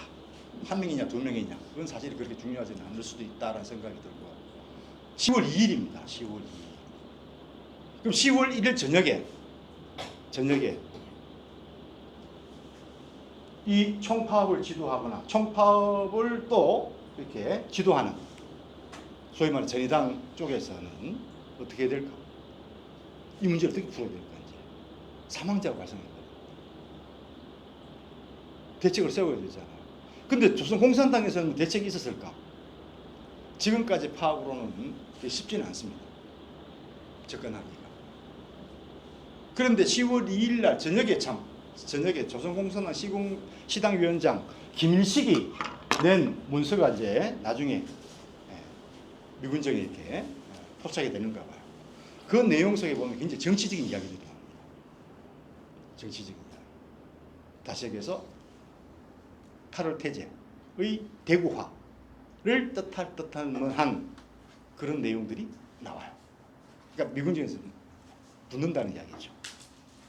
그러니까 그날 저녁에 소위 이제 조공의 조직들 다 동원이 됩니다. 야채이카 프랙션 뭐 이런 조직들이 움직입니다. 그게 뭐 어떻게 나타날까? 그 다음날 아침에 노동자들은 대구역으로, 학생 대중들은 대구 경찰서로 발디딜 틈 없이 수만 명이 모이는 거예요. 그 자발적으로 나오긴 하겠지만 그게 그렇게 되려면 뭔가 이렇게 작업을 해야 되는 거잖아요. 그죠? 그리고 나가야 되겠다는 마음이 들어야 나가는 거잖아요. 오늘 지하철 타고 택시 타고 가면 갈 수 있는 그런 시내가 아니잖아요. 그렇죠. 제가 이제 그거 할 때 오래전에 정원을 이제 따로 이제 사람들 막 만나러 다닐 때 나중에 설명드리겠습니다. 저 상격동에서도 내려오고 대명동에서도 가고 별일이 다 벌어집니다. 근데 당신은 그러면 당시에 그러면 뭐 조공에 무슨 이렇게 뭐 입당한 사람이 아니라고 그러는 거지. 그러니까 철도 공무원이 있다 하더라도 그러면 철도도 소속이냐? 아니었다라는 거 하고 이야기하는 사람들이 꽤 만나게 돼요. 그렇다면 그런 사람들이 이렇게 많이 모일 수 있는 어떤 계기는 뭘까? 배경은 뭘까? 그게 이제 공통적으로 깔리는 부분이 있다라는 거죠. 그럼 그 당시에 나오는 구호들은 그 사람들이 받아들일 수 있거나 나를 대신해서 불러주는 구호들이고 그게 공감을 하기 때문에 내가 나올 수가 있는 거라는 거지.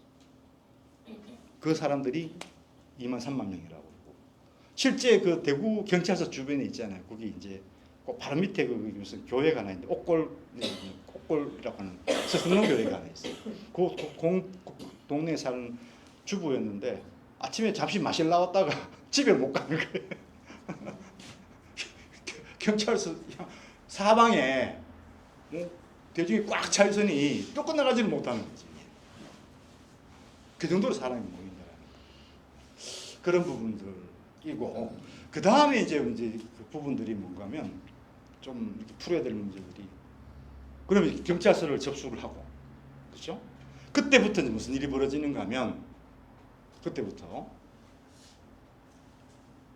군중들의 경찰에 대한 공격이 진행이 되거든요.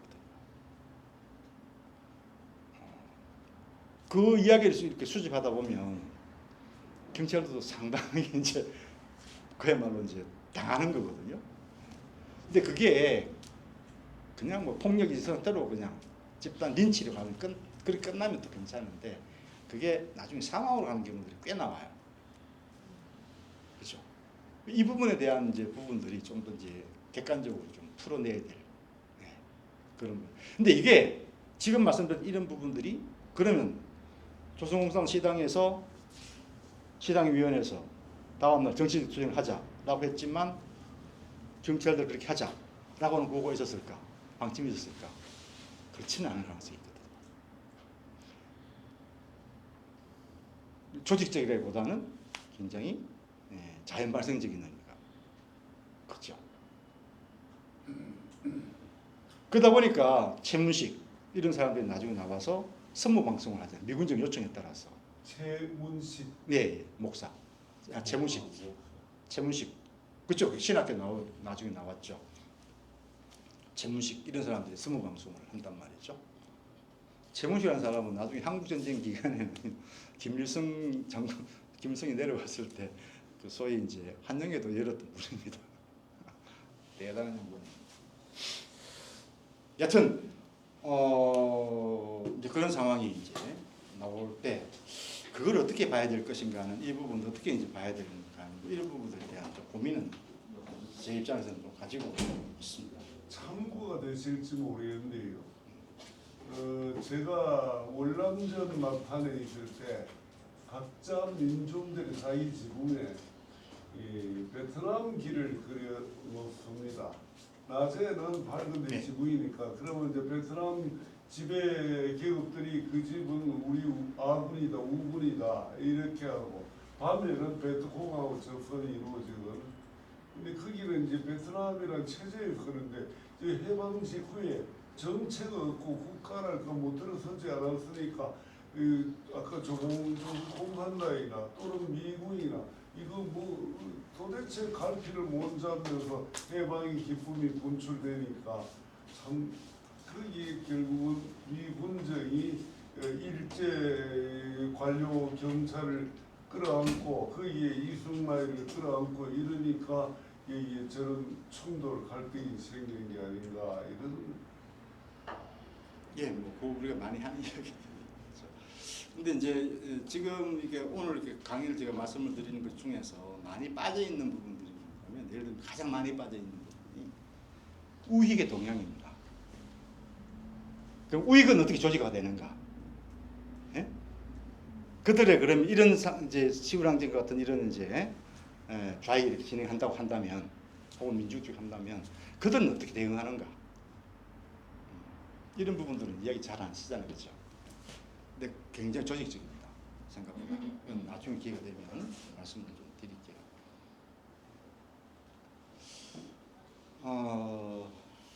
근데 지금 현재 여기 그 우리가 이제 그 많이 하는 이야기 중에 하나가 미군정이 이제 군중을 향해서 발표를 하고 우리 사진에서 미군정이 찍은 사진에서 나오는 것처럼 20몇 번까지 이제 시신들이 나오잖아요. 그러면 저거를 무슨 5.18 때도 그 많이 얘기하잖아요. 그 명령은 누가 내리는가? 지휘책이 누게 되는가? 이 부분들이거든요. 근데 그것도 지금 연구자들 어느 사람들도 그 객관적인 근거를 가지고 있는 사람들은 잘 없어요.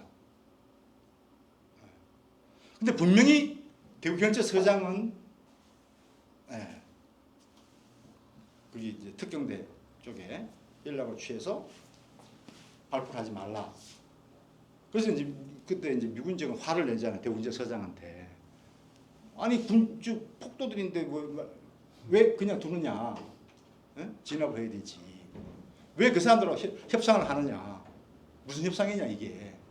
질서를 무너뜨리는 건데. 근데 좀 다르단 말이죠 이게. 상황은 그렇게 전개가 돼요. 근데 이게 뭐 폭발적으로 이제 터지면서 이제 대구역에서 오후에 이제 터져 나오잖아요. 여기 재밌는 부분은 그때 이제 그 박경호라는 사람 제가 나중에 이제 만나게 돼요. 그분이 쓴 이제 이렇게 수기로 쓴 자신의 기억이 있어요. 시골항쟁. 그 당시에 이제 미군정 일제하에 대구의 대구 경찰서에서 근무를 했고 해방 시기에도 여전히 대구 경찰서에서 근무했던 그런 인물. 제가 이 사람에 가지고 글도 쓴 게 있어요. 박정호 사람에서.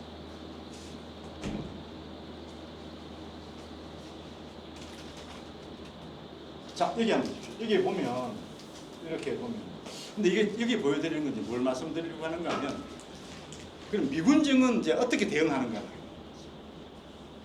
시골항쟁이라고 성격 규정하더라도 미군정의 입장은 뭡니까? 계엄 수단은 군대가 사 시민은 절대로 경찰에 복종해야 된다. 10명 이상의 집회와 회의를 금지한다. 야간 통행을 금지한다. 뭐 이런 이야기입니다. 그러니까 이런 내용들을 보고 이제 우리가 이제 분석할 수 있는 것은 미군정은 한국인들의 요구 사항에 관심이 없다라는 거예요. 그게 핵심입니다. 왜 저들이 저를 하는가에 대해서 문제의식을 전혀 안 갖는다.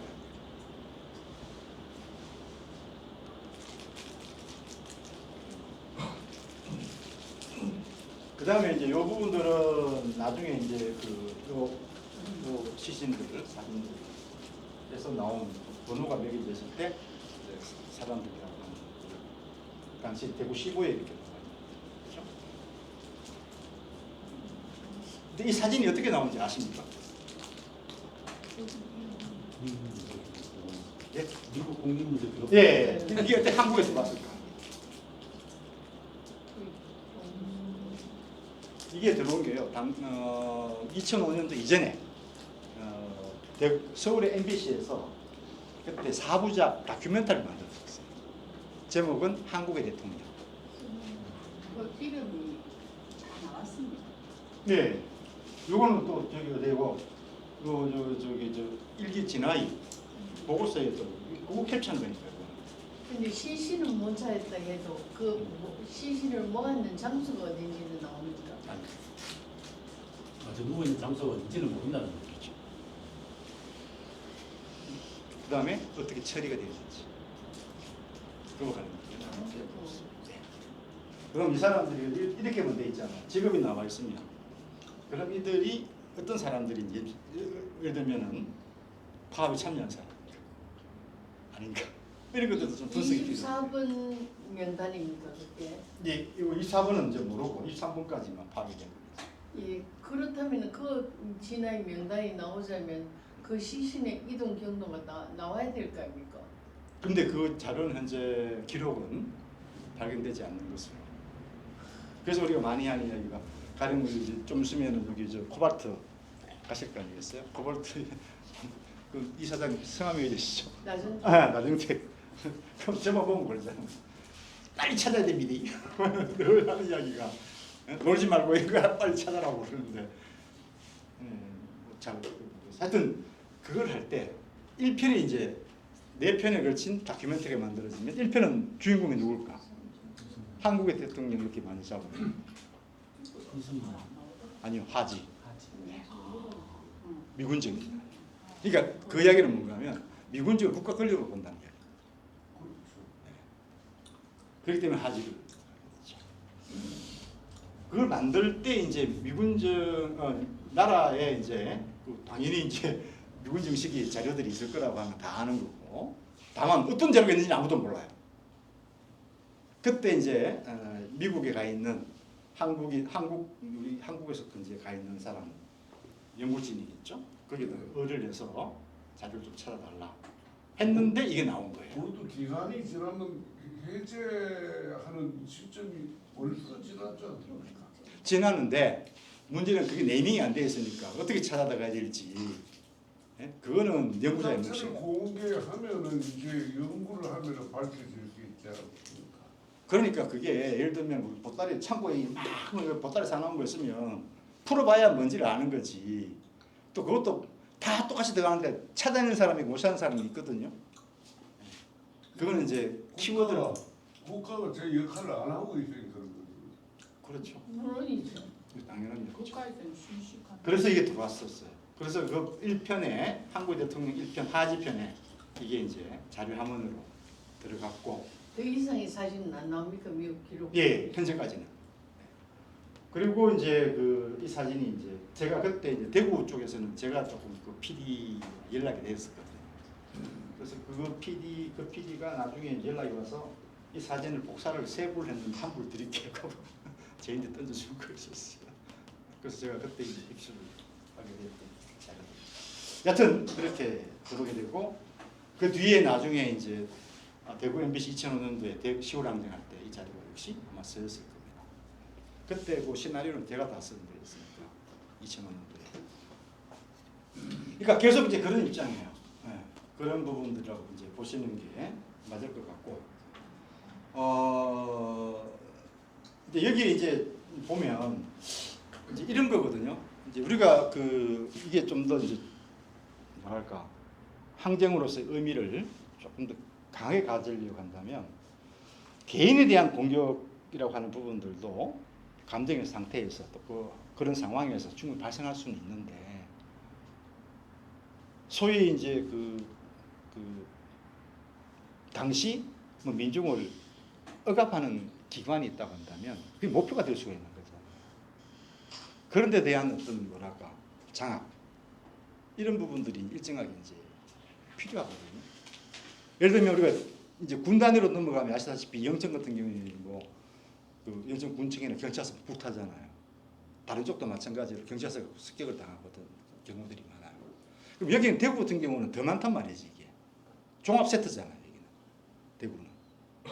당시 경상북도의 수부니까 서울 다음에 가장 이제 또 연결되는 부분 여기단 말이에요. 철도도 있고 전매청도 있고 우평국도 있고 그죠. 경북도 있고 다양한 것들이 있는데 그 부분들에 대한 접수, 대구 경찰서 접수가 잠시 이제 있었고 그에 대한 부분은 조금 안 보이는 부분이 있어요. 그러니까 예를 들면 동학 때 전주성으로 서울로 이렇게 가잖아요. 그죠? 이런 부분들이 다시 여기서 통신에도 우리 간다.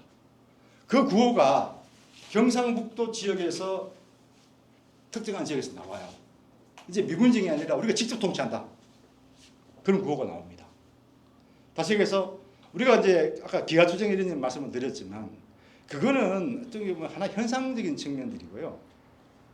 더 중요한 문제는 방금 얘기했던 것처럼 정권은 민중에게. 즉 김일식이 이 10월 1일 저녁에 대구에 소위 지도부를 쫙 모아서 이렇게 같이 회의를 했고 방침을 결정을 얻었다고 하고 그게 정치적인 거라고 한다면 바로 그런 부분들이지 않을까라는 거죠.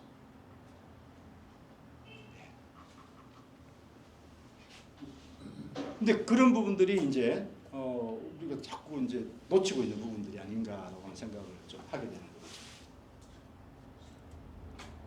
그리고 이제 10월 8일 되면 노동자들 복귀하면 다 끝나버리고 그렇죠.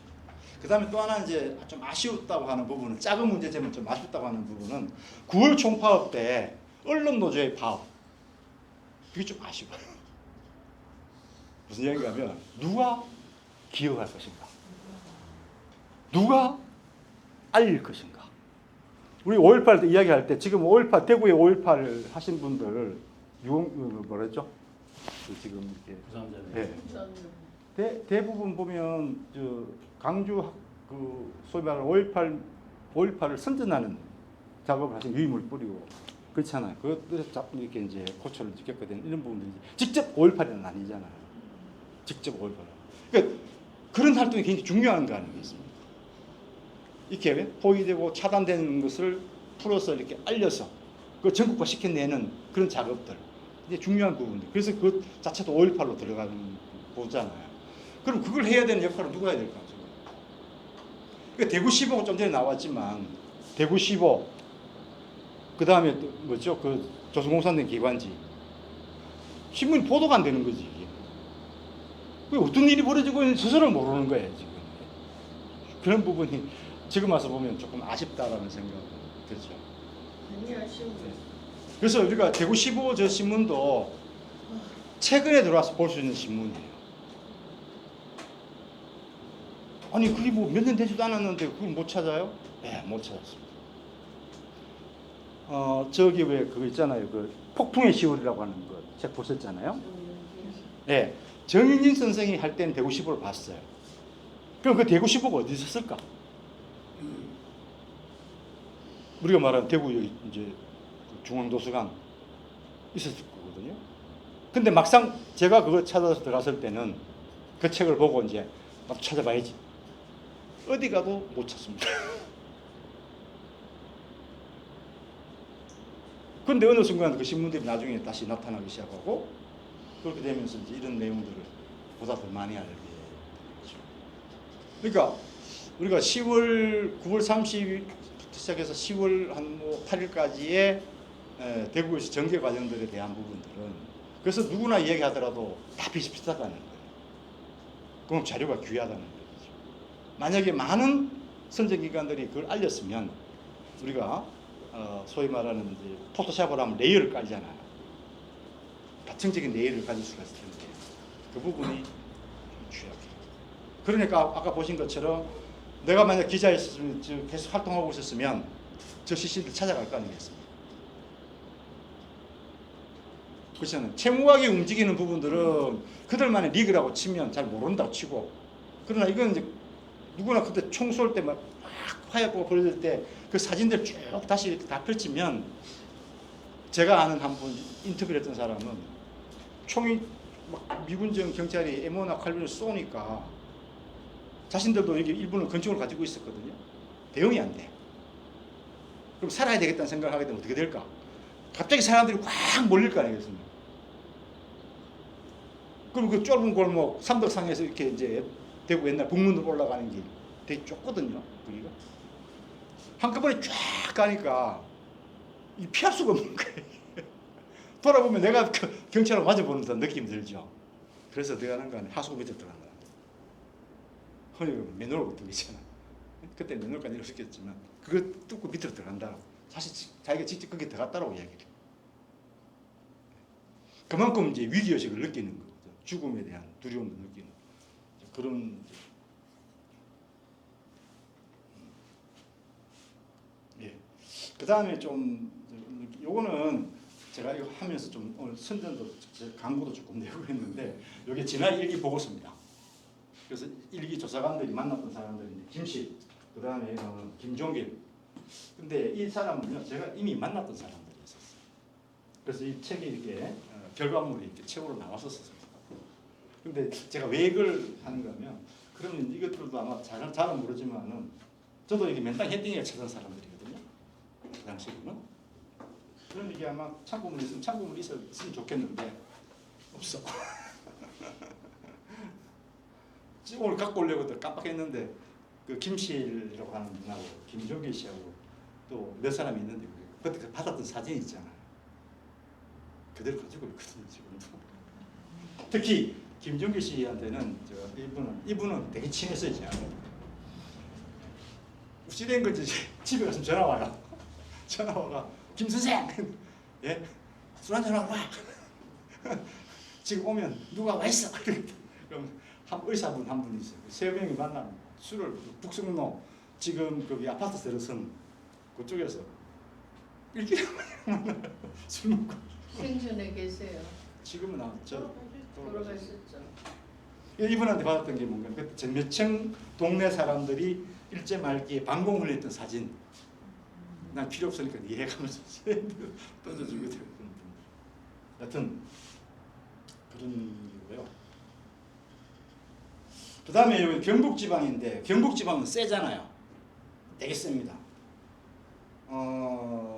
근데 여기 보면 벽천에 뿌려진 팜플렛 중에서 바라 남쪽 지방 인민들을 어떻게 하는가? 이 경북 지역을 얘기하는 겁니다. 이게 대구에서 발생해서 경북으로 넘어가면 대구는 최문식의 서무방송이 나오지만 이쪽에는 서무방송이 없습니다. 진짜 끝까지 갑니다. 경상북도는.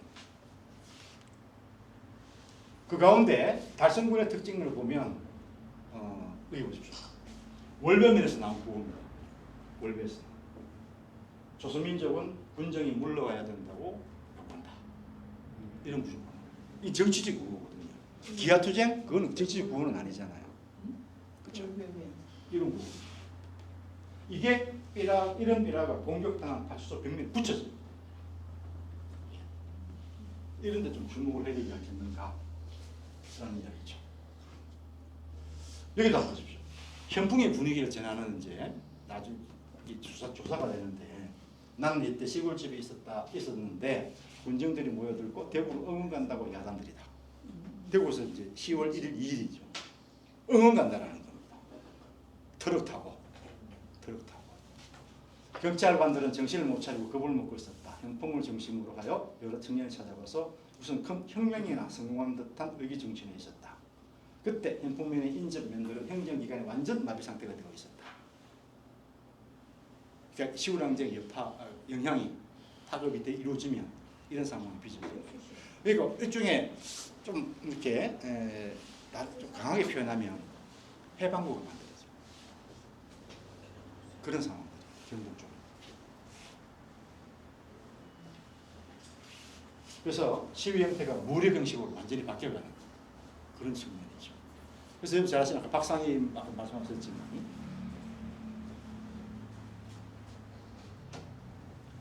거기가 선상군 인민위원회거든요.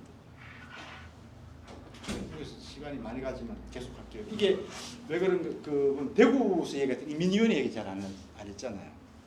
시당, 전평 이렇게 이제 대구시 투쟁위원회 이제 이렇게 남조선 총파 대구시 투쟁위원회 그렇죠. 이 두 축이에요. 그 위에 뭐가 있는가 하면 민전이 있죠. 민주주의, 민족전선. 네? 그게 있습니다. 근데 경북으로 하면 어떻게 될까? 지금 얘기했던 그런 명칭들 대신에 인민위원회가 나옵니다. 인위.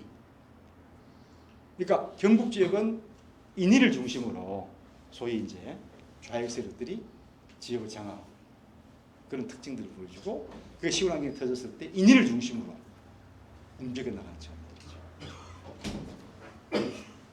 양상이 조금 다른 부분도. 그런데 그럼 경북으로 갔을 때 경북은 대구하고 산업 정도를 따지면 대구라고 하는 공간은 말 그대로 그냥 조그마한 공간이거든요. 행정적으로. 그걸 둘러싸고 있는 게 달성군이란 말이죠. 수성, 월배, 전부 성서. 우리가 말하는 지금 대구 대부분이 이제 달성군이잖아요. 그러니까 대구는 도시예요. 달성은 농촌입니다.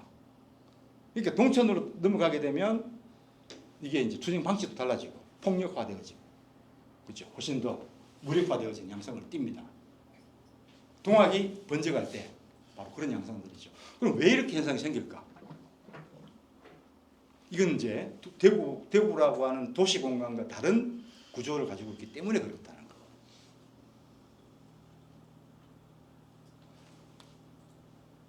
여러분 아시는 것처럼 북한에는 벌써 네? 토지 계획이 이루어지잖아요. 46년 2월 때는 토지 계획이 전면적으로 이루어집니다. 근데 여기는 여전히 지주제 방식으로 운영이 되는 소작제 방식으로 운영이 되는 거거든요. 그러니까 농민들 입장에서는 땅에 대한 소유, 그죠? 이거에 대한 이게 가장 큰 관심이거든요. 지상과제라는 거죠. 그 문제 해결이 안 되는 거거든요. 거기에 이제 내가 농사를 지었으면서도 내가 가진 것들 상당 부분은 지주에게 뺏기고 그마저도 공출돼야 되고. 일제시기에는 그 대신에 뺏기다 가면 만주살이 오든가 뭐든지 안남미가 오든지 콩이 오든지 뭐 대체 작물이 오고 대체 식량이 오잖아요. 근데 이 시기는 대체 식량도 없어. 그러니까 너무 힘든 거예요. 예를 들어서 일본에서 노동자로 살다가 조선에 한국 돌아왔습니다. 대구를 거쳐서 이제 각자 고향으로 돌아갈 거 아니겠습니까? 고향에 가면 할 수 있는 게 아무것도 없어요. 가는 순간 자신은 잉여 인구라고 하는 걸 느끼게 됩니다. 그럼 다시 컴백 어디로? 대구로. 대구에 오면 그 사람들 위해 일자리가 있냐? 또 없죠. 역시 소위 말하는 이제 직업 없이 이제 실직 상태 이런 상황이 이제 계속 이제 빚어지는 부분이 강한 거죠. 따라서 경북에서는 농촌 토지 문제 이 문제가 굉장히 긴박하게 짜여 있는 그런 구조라고 하는 것이고 그게 미군지군 식량 정책의 잘못된 부분과 결합되면서 부딪히면서 폭발적으로 이제 일어나게 되는 거죠. 영천도 대표적인 경우가 그런 거 아니겠습니까? 그리고 그게 재밌는 부분은요. 일제하에 경상북도의 군 숫자가 한 20몇 개가 됩니다. 그런데 지금은 이 10월 항쟁 시기에 군에서 폭발적으로 일어났던 지역들 특징을 보면요. 일제 시기에 그 소위 사회운동이 상대적으로 약했던 지역들이에요. 강했던 지역이 어디입니까? 김천, 예를 들어서 포항, 영일, 네? 그 다음에 저기 안동 이런 데잖아요. 근데 영천, 청도, 뭐 달성, 독립운동이라고 이렇게 네? 네. 강하게 나타나는 분부되는 지역은 아니에요. 그 독립운동 쓰려고 하면 되게 힘들어요. 그 지역만 있습니다. 근데 그런 지역들도 이제 해방 공간에서는 폭발적으로 일어나는 그런 친구예요. 근데 아까 말씀드린 안동 이런 데는 상대적으로 미군 정예에서 빨리 진압이 됩니다. 근데 달성군 같은 경우는 현풍, 성서 이런 데는 굉장히 오래 가요. 그 기간 자체가. 그런 부분들이 좀 특징이 좀 나타났는데 그거는 좀 나중에 좀 봐야 될 부분이라고 생각이 들기도 하고 그 다음에 피해 규모는 다 다릅니다. 기관마다 발표하는 것마다 좀 다르게 나타나는 부분이고 그런데 공통된 특징이 있습니다. 공통된 특징 어떤 걸까? 자, 항쟁이니까 무력 충돌이 이루어졌다고 치면 상반간에 피해가 있을 거 아니겠습니까? 근데 이 피해를 집계 할 때 미군정 쪽은 주로 경찰 쪽으로 집계를 합니다. 그러니까 군중들, 시민들이 혹은 농민들이 얼마큼 당했을까, 피해를 입었을까 이건 잘 몰라요. 그런 이제 특징이 보이죠. 그러니까 이걸 또 다른 식으로 또 해석을 하게 된다면 당시 이 10월 항쟁 당시에 미군정이 생각하고 있는 조선의 정식 역학구도라고 하는 부분 이런 부분들을 우리가 한번 또 고민해 볼 수 있는 그런 부분이지 않을까라는 이야기고요. 그 다음에 근거 내용들이 나오는데 근거는요 시간이 지나면 지날수록 더 강력해집니다. 요즘식으로 표현하면 발본세곤이라는 표현 여기 나오거든요. 여기서 그 다음에 이제 이렇게 체포되는 사람이 있게 되면 그들을 어떻게 경찰 쪽에서 미군정 쪽에서 대할까 폭력입니다. 미군지가 아까 말씀드린 것처럼 조선민중에 대한 관심은 없어요. 없다고 봐야 되는데 그럼에도 불구하고 그들이 한국 경찰들이 체포된 한국 군정들을 대하는 것을 보고는 기급을 하는 겁니다. 고문, 폭력 이런 부분에서 기급을 하는 거죠. 자신들은 굉장히 세련된 놓고 보면 세련된 정치 구도를 하고 있는 거죠. 마치 박정희가 중앙정보부를 통해서 권력을 장악하듯이 또 긴조를 통해서 장악하듯이 그죠? 법과 제도로 무력으로 하면 이승만 식이거든요. 그런 방식을 쓰는 거죠. 그래서 여기 나오는 것처럼 보면 당시 여기 나오는 미국 대구 상황을 조사했던 감찰관 CIC 소속 미군 중위 로버트 돌리라고 하는 목격담 또 로스 중위에 100여 명이 수용된 감방을 목격했을 때 방금 말씀드렸던 그런 폭력성이 아주 강하게 작동하는 것을 볼 수가 있습니다. 그래서 여기 말하는 게 관제 빨갱이가 대량 양산되는 계기가 이제 나오게 되고 물론 인권 유린이라는 것은 말할 수 없는 거고요.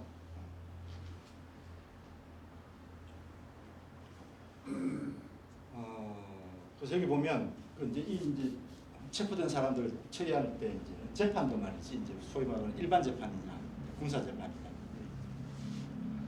이게 보면 미군정은 이미 한국인들을 이렇게 폭도로 규정을 하고 아까 계엄령 그 구도 하에서 이제 대하니까 특별 군정재판 설치해서 이들을 이제 징치를 하는 거죠. 탄압을 하는 그런 방식으로 가게 됩니다. 죄송합니다. 당시에 북한은 먼저 농지개혁을 아주 무상몰수에 무상배분하니까 남쪽의 농민들은 이 엄청나게 그런 어떤 욕구 같은 게 분출할 수 있는 이런 어떤 문제가 좀 전에 말씀드렸는데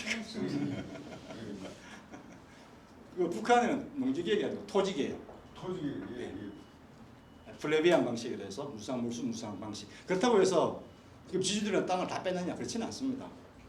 뭔가 하면 가족 노동력을 계산해서 그들이 이제 경영할 수 있는 토지는 남겨두고 나머지 부분들을 국가가 이제 가지고 가는 거고요. 나눠줄 때도 마찬가지 방식입니다. 노동력을 계산해서 노동력에 따른 이제 분배 방식을 갖게 되는 거죠. 그런 부분들이 되고. 여하튼 여기 보면 조미 공동 소요대책위원회라고 만들어집니다. 그럼 여기서 어떤 이야기가 나오겠습니까? 다시에서 대책이 만들어져야 되잖아요. 미군정에서 봐더라도 이게 그냥 한 일개의 사건으로 보기에는 너무 큰 사건이니 이걸 어떻게 대응을 해야 된다. 그래서 만든 게 바로 저 부분들입니다. 근데 여기서 보면 그 한국인 입장에서도 이게 이 사건의 원인과 배경을 보는 방식이 편차가 생깁니다. 예를 들면 저 조지훈 시인이 있잖아요. 그 아버지 조헌영이라고 하는 분이 계시는데 그분의 글을 쓴 걸 보면 이걸 폭동으로 봐요. 그러면서도 뭘 얘기하는가 하면 이제 시월 폭동 이렇게보다는 사건 쪽으로 갑니다. 그 이야기는 뭔가 하면 미군정에 일정한 책임이 있다라고 보는 거예요. 그 미군정의 책임은 뭘까? 크게 보면 두 가지로 집어냅니다. 식량 문제와 친일 경찰의 문제. 경찰 개혁 이 문제를 끄집니다. 그러니까 아까 보시면 농촌에서는 농민들, 도시에서는 경찰에 대한 공격 이게 강력하거든요. 그렇게 보는 거죠. 그러니까 그걸 일정하게 풀어야 된다.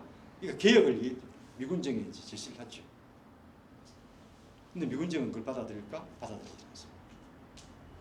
절대 받아들일 생각은 없죠. 그러니까 이 문제는 풀리지 않는 문제입니다. 그렇게 흘러가는 거죠. 여기 보신 것처럼 40년 12월부터 47년 5월까지 56명만 해고하는 걸 끝납니다. 예. 죄송합니다. 강의가 거의 2시간 되고 있어요. 그렇죠. 예. 네. 마지막 예. 정리가 마무리. 그래서 여기 마지막에 분량 보면 클린턴 대령이 이렇게 하죠. 그들이 일본인을 위해서 훌륭한 임무를 수행했다면 우리를 위해서도 그럴 수 있으리라 생각합니다. 이 미군적인 생각입니다. 그러니까 한국인들이 우익들이 요구하는 그 부분들도 받아줄 생각이 있는 거죠. 이 부분은 이제 마지막인데 여기 보면 파업은 정당히 합법적이었다. 그다음에 이건 10월 사건이라고 표현한 거는 당시의 사람들이 쓴 거니까 이게 누구 이야기인가 하면 김일식의 이야기입니다.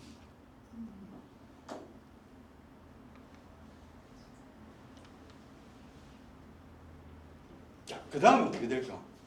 불군이 끝나고 아까 어떤 한국이나 정책 이제 본격적으로 진행이 됩니다. 그래서 남한 단독 정부 수립으로 나아가는 과정으로 이제 흘러가게 되는 거죠. 국민이 확 바뀌어버립니다. 그런 이야기인 거죠. 뭐 이거는 이제 시우랑제 개선과 현재화라고 하는 부분들인데 여전히 이제 여기서 말씀드리고자 하는 부분들은 이제 우리가 이제 많이 하는 이야기들이고 공감하는 이야기들입니다. 10월에 개혁 방향들 또 새로운 사회를 전망하는 그 부분들을 위해서 좀 더 기억을 하고 그것이 이제 일상적으로 이렇게 좀 작동이 되는 그런 게 좀 필요하지 않을까라는 이야기를 이제 하고 싶다는 그런 부분들입니다. 그 다음에 또 하나의 핵심적인 부분 이제 하나만 더 딱 보태면요. 시우랑쟁에서 우리가 국가 건설이라는 말씀 제가 많이 드렸잖아요. 근데 그 국가 건설을 움직이는 원리는 뭘 이야기할까?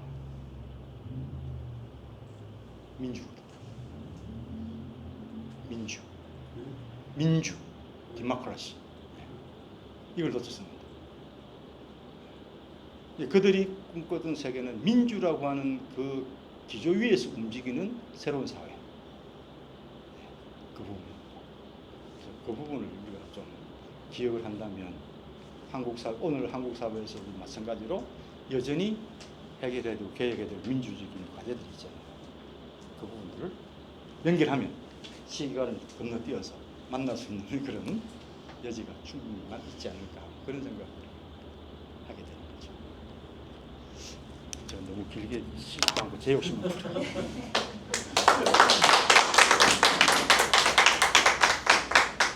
집에 가면 뻗습니다. 좀 나이가 있어서 질문이나 이런 건 질문 좀 여차 문제로